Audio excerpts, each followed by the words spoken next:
chapter 2, but now we're going to add back in the other dimensions. Okay, so far we've only discussed motion along a straight line, so we'd only really be using x or y, but not both. Now we're going to do the same thing, but we're going to add vectors in.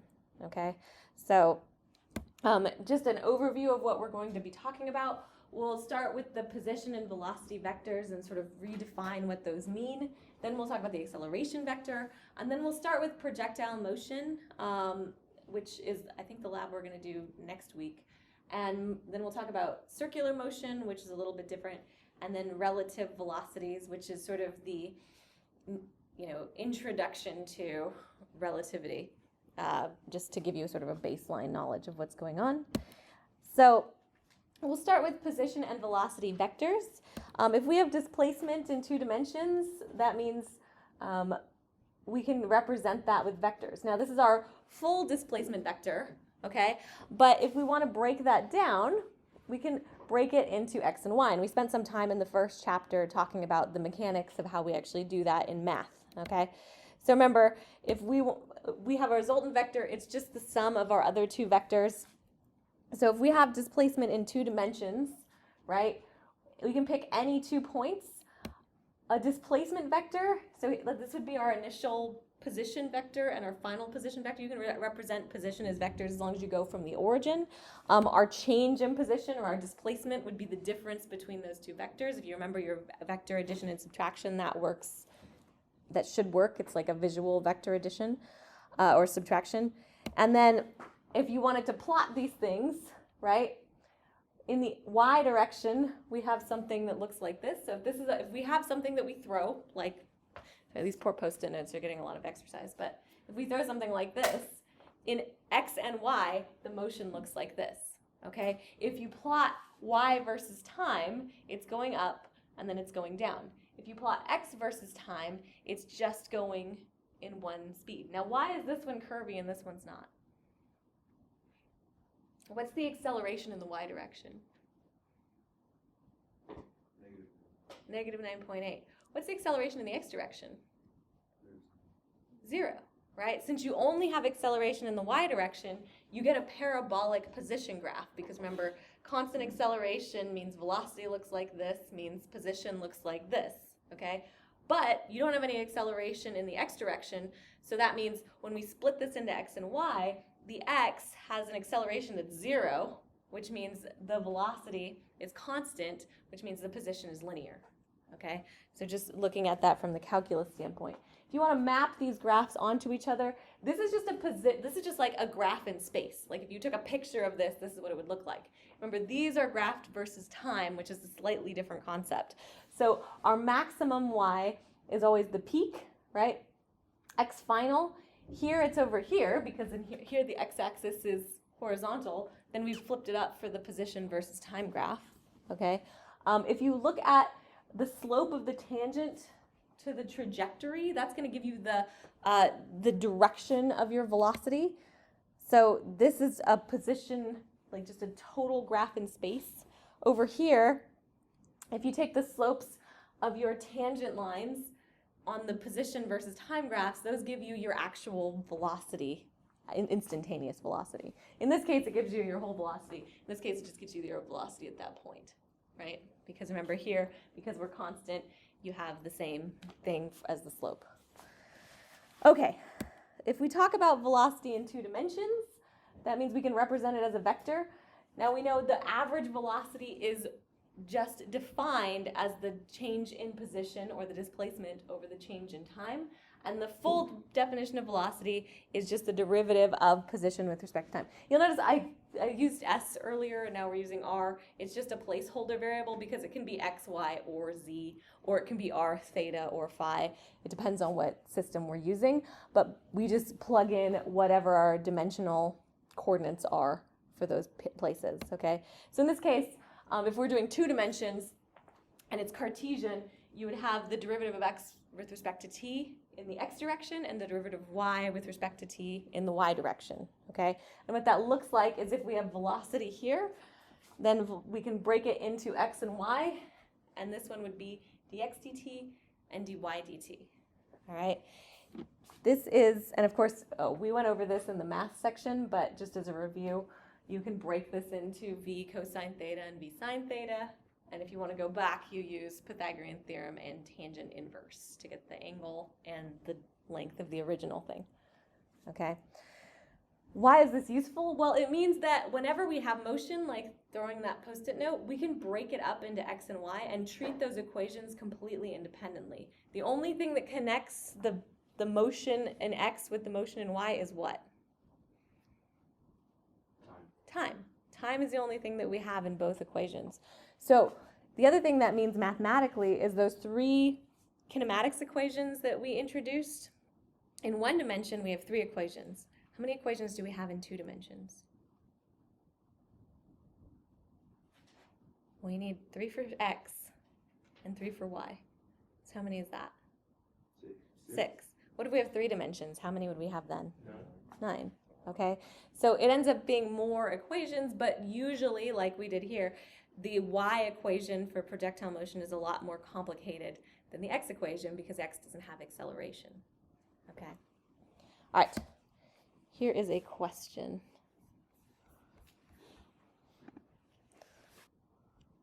Okay, let's discuss. We'll vote again. All right. Ooh. Almost a tie, although the chat's all B's. So B's are actually winning if we add 4 to those. The answer is going to be B, and let's talk about why. So if you have a changing speed, how can that be constant velocity? Yes? What if you have like what do you call it, a pendulum? They're moving back and forth and their displacement is 0. They start and stop at the same point.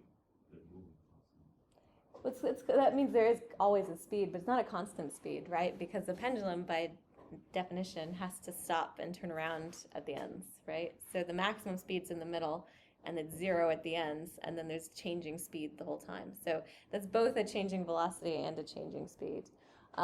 There's actually no way you can have a constant velocity and changing speed, because if you change the number, so velocity is made up of number and direction, right? The value of speed and direction.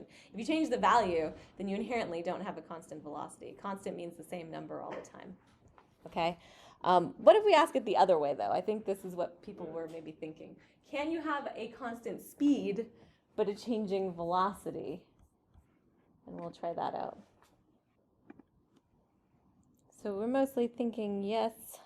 I'm not going to make us vote again on this one. The answer is yes. So you can have a constant speed but a changing velocity. How can that happen? What's an example of that happening? Changing direction. Yeah, if you change direction, right? So you can have a constant speed. You could, let's say if you're in a car, you can be going 20 miles per hour while you come around a curve, right? But there's still acceleration because you're changing direction by turning. So turning changes, so you can speed up, you can slow down, or you can turn. Those are all ways that you can have changing velocity and therefore acceleration. Okay. All right. We're going to try out this problem. I think I'm going to do it as an example, just in the interest of time, unless you guys want to maybe take like a couple minutes and read through it, and I'll set up the thing to actually do the problem. Okay. So let's talk about motion with vectors. So let's say we have this particle. It's initially at the position x equals 1 meter and y equals 3 meters, and then it travels with a constant velocity of 2 meters per second, 30 degrees north of west, which is just if you have, okay, let me draw this out. So if you have north, south, west, east, 30 degrees north of west means that you're going to start from west and go this way. So this would be 30 degrees. Okay?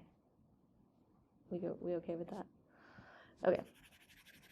So anyway, that's a side note on how that notation works. So we want to know the position of the particle 5 seconds later, and we want to graph position versus time in x, position versus time in y, and also x and y.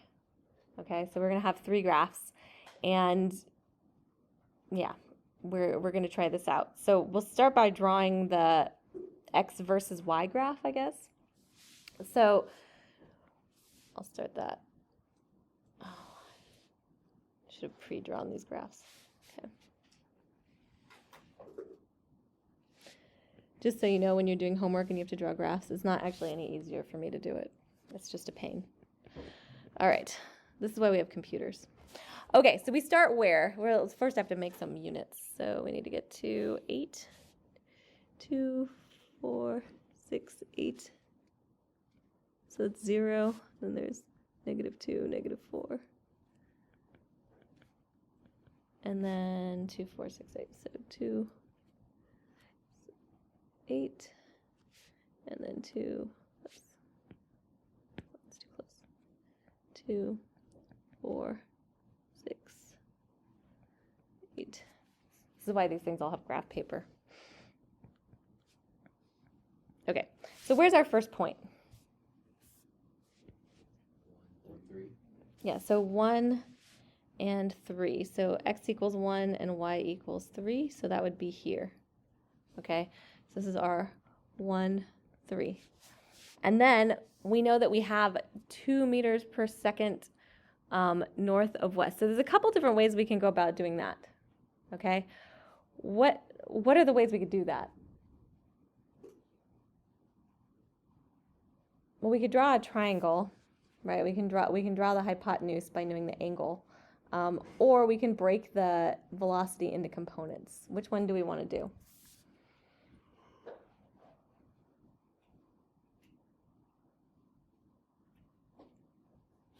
So we can either draw it in like this. We can either say, okay, well, we know it's 30 degrees and it goes something like this.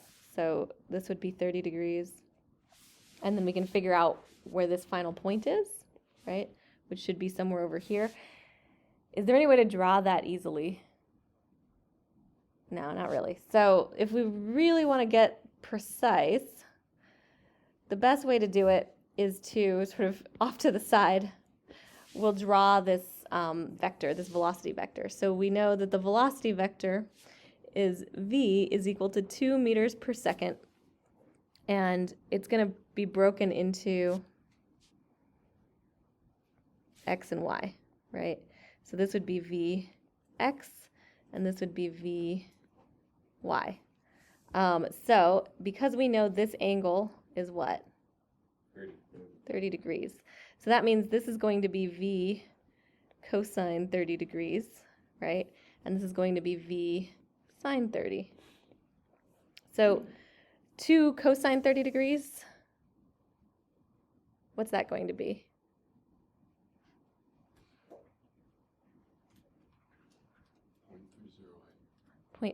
Point 0.308. Okay. Oh, wait, sorry, I'm ready. 1.73. That makes more sense. 1.73 meters per second in the x direction, right?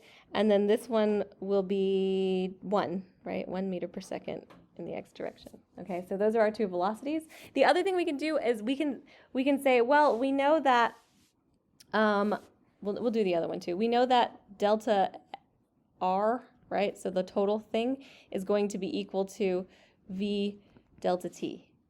All right, and we know that's 5 seconds, so we say 2 meters per second times 5 seconds is going to be equal to 10 meters. Okay, so we know whatever distance it travels along this direction, we know this line is going to be 10 meters. Okay, if we want to figure out that in terms of delta x and delta y, well, delta x is going to be delta r cosine theta. So if you want to draw this out, that means something here. This is still going to be 30 degrees, right? This would be our delta x, this would be our delta y, and this would be delta r. Okay, we're estimating, we'll probably have to redraw this when we actually get the numbers. So delta r cosine theta, that's going to be 10 cosine of 30 degrees. Okay, 10 cosine of 30 degrees is 5 meters.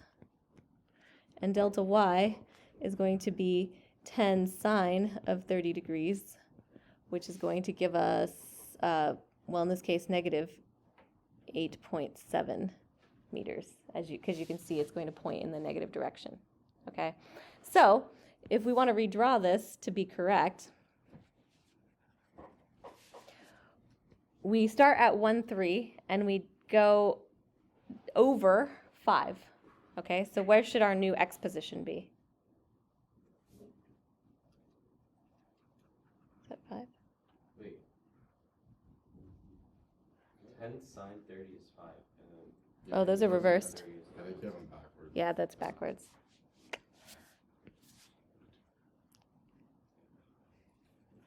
All right. Math is hard. Okay, perfect. Cool. We fixed it. All right, so the x position should be 1 minus 8.7. Where does that put us? So we should be somewhere over, almost to 8, so somewhere over here. Okay, so the x has moved this way, all right? This is our delta x. What about y? It's 3 plus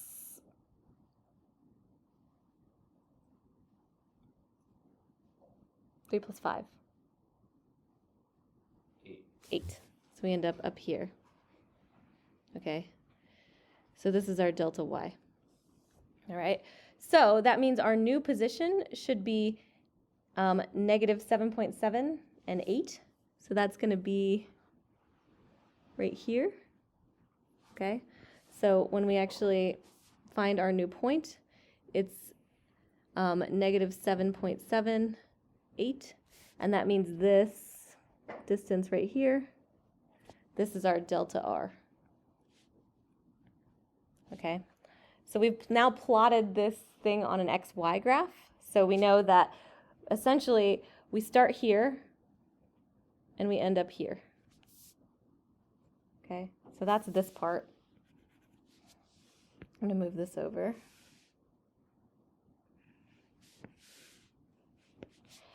So now we have to plot our y versus time graph, so our position versus time graph in x and y. So which one do we want to start with? Y versus time. Let's start with y versus time.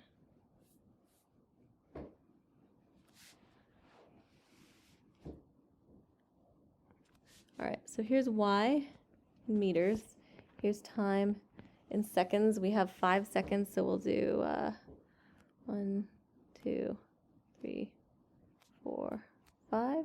So 0, 1, 3, 4, 5. And then we'll say 2, 4, 6, 8. Okay, so what's our initial position in y at time equals 0? So we're at 3 at time equals 0. So you can plot that like this. Okay, where are we at time 5 seconds?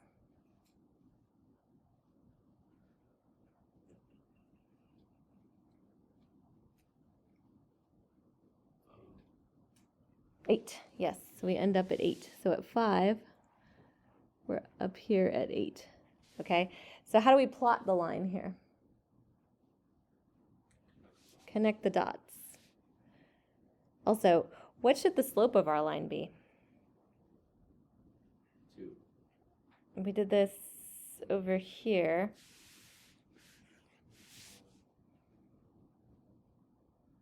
Right, so we go from, we calculated that the velocity of the y direction is 1 meter per second. Is that what we're seeing on this graph?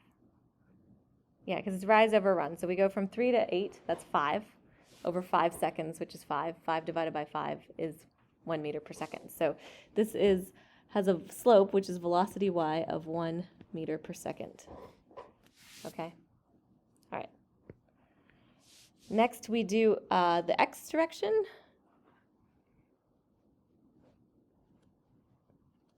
I'm going to try to, ooh, fancy, put it up here. There we go. Save some time there. And then this is x in meters and time in seconds. We'll start with 2. This will be -2, -4, -6, and -8. Okay, what's our initial position at time equals 0 seconds? 1. What's our final position at time equals 5 seconds? Negative 7.7, so that'll be over here. So that's negative 7.7-ish. Move it over.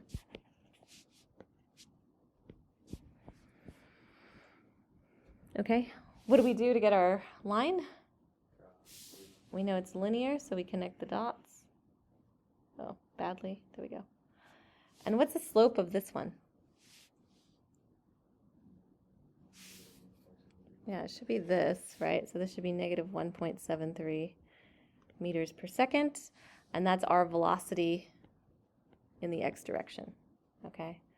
So here we've plotted the xy trajectory graph, right? So we know that we go from here to here. Let's see, from here to here. And then when we do it versus time, you can see that y has a positive slope and x has a negative slope. If we do them, if we do position first and then velocity, or velocity first and then position, we always get the same answer. Okay, you don't have to do this. You could have calculated the slopes from the position versus time graphs as well. Okay. Anybody have any questions about this? Does it make sense at all? Some of it? Okay, good. All right.